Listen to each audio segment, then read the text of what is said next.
си към вечността, за да биде моя Бог в славата му.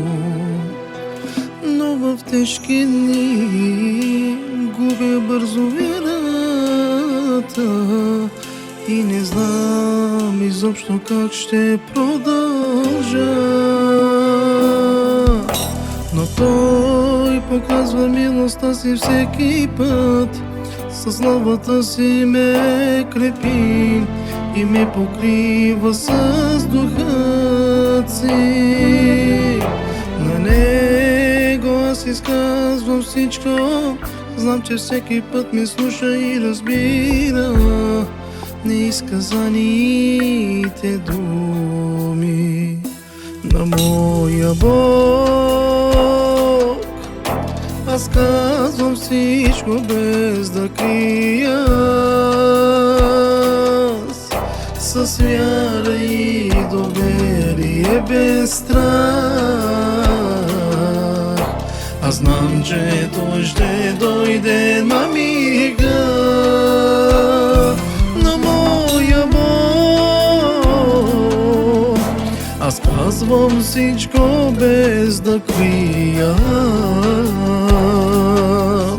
с вяра и доверие, без страх. Аз знам, че Той избавител голям.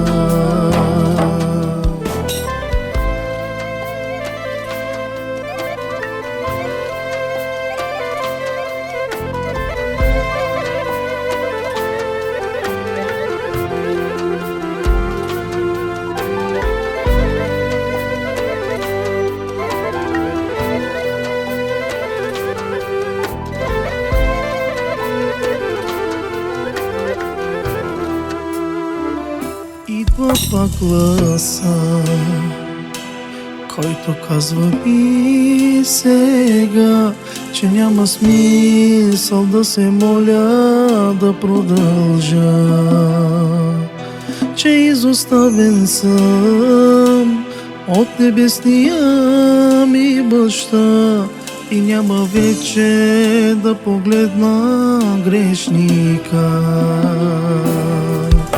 Но аз ще вярвам, ще се моля, ще казвам всяка болка, знам, че чуваш всяка дума, о Боже мили. Сега от Теб ще вземам сили, Ти ще укрепиш духът ми, ще ме вдигнеш и ще ме поставиш над врагът ми. На моя Бог аз казвам всичко без да крия, с вяра и доверие, без страх. Аз знам, че Той ще дойде на мига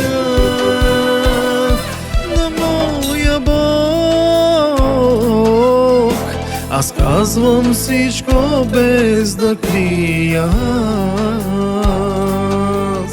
с вяра и доверие, без страх. Аз знам, че избавител Той голям.